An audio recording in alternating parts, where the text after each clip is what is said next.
Hi everyone. Today I want to talk to you a little bit about the patriotic themes in Royal Tyler's The Contrast, as well as talk about some of the conventions of Restoration drama upon which this play was based. Your head notes already told you that this was the first successful American play, and that's huge because Royal Tyler was combating a whole lot of attitudes that were very anti-drama.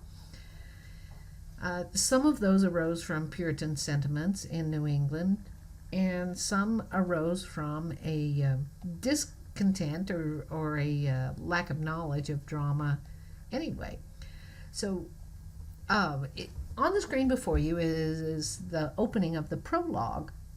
And if you'll notice, from the get-go, Tyler announces the theme, "Exalt each patriot heart. This night has shown a peace which we may fairly call our own," announcing his intent to appeal to the true American with a true piece of American literature, this which we may fairly call our own. He continues that theme as he announces our author is not from foreign climates and does not follow the fashion or the follies of the time. He's focusing on the gay scenes, the circles of New York, our home country. This isn't an adaptation, the writer says, of European drama.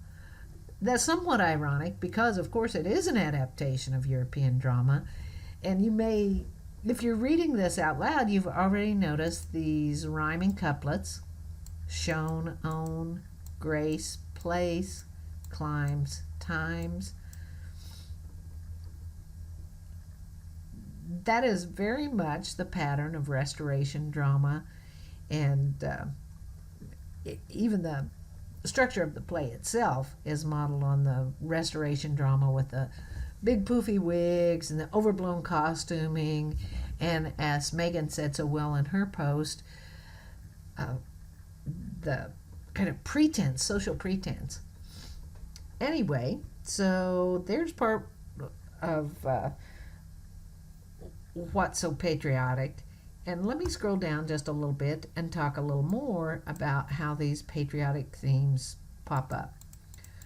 So notice in the second section, Tyler kind of bashes the youth. Our modern youth with imitative sense deem taste in dress the proof of excellence, and spurn the meanness of your homespun arts, since homespun habits would obscure their parts. Which is a double entendre, of course, but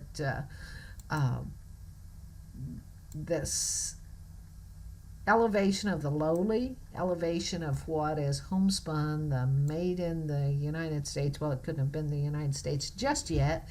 As you notice, this play came out in 1787, the same year the Constitution of the United States was written. And then the playwright criticizes people aping after European fashion. These folks who think that anything that is full of splendor and parade must come from Europe and be ready-made, and anything that is of native worth deserves insult. Then the actor delivering the prologue kind of tries to rally the audience. "Be roused, my friends," he says, and look at this bold example of what our own playwright from our own region has accomplished.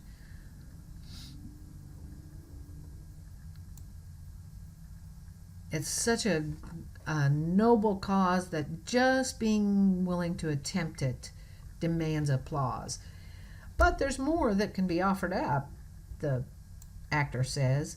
Wisdom of the comic muse will entertain you or insult you if you're the one chasing after all these false, pretentious European fashions. And then, of course, take this to heart. We're really trying to help you fix your faults, and the author is trusting you to be conscious and generous with your applause and support of this artistic endeavor. That sort of theme is not uncommon in the Restoration dramas. In fact, that kind of theme occurred in some Shakespeare plays from the Renaissance. But since we're not talking about the Renaissance, I'll stay on track as long as I can. We then have the cast of characters, and many of you have written about these already, but of course, our central protagonist is Colonel Manley, Henry Manley, who is the epitome of American honesty, plain dealing, straightforward speech, appreciation of what is homespun and pure. Of course, Dimple and Van Ruff are just the opposite. They're the epitome of pretense, hypocrisy, shallowness, and crudity masked in the trappings of European style and fashion. Jonathan is, I'm sorry about that over highlighting.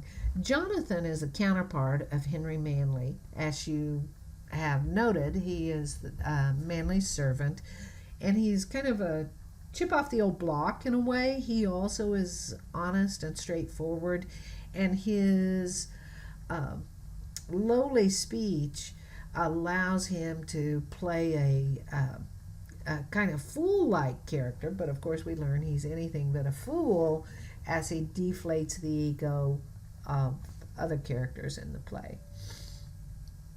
You'll notice next we have this list of central female characters, with Maria being the beloved of, or winding up as the beloved of Colonel Manley, and also Maria being the only one of the women who could really see through the hype and circumstance created in this comedy of manners. So then, of course, we get to considering the types of characters in this play. They're not really well-developed or believable human beings. They're stock characters taken from the comedy of manners or the Restoration comedy. The old buffoon, Mr. Van Ruff, a pantaloon, kind of pandering off his daughters, the fop or the ridiculous suitor who doesn't see beneath shallow circumstances in Dimple, and as I mentioned, the true hero who can cut through the layers of hype to get to the truth. There also must be some attendant young women who are all gullible and fake, and at least one young woman who is genuine and pure of heart. We have all that in our cast of characters. Nothing departs too much from the models that Tyler had seen in his travels to Europe. Well, my video is getting a little too long, so that's it for now. Thanks.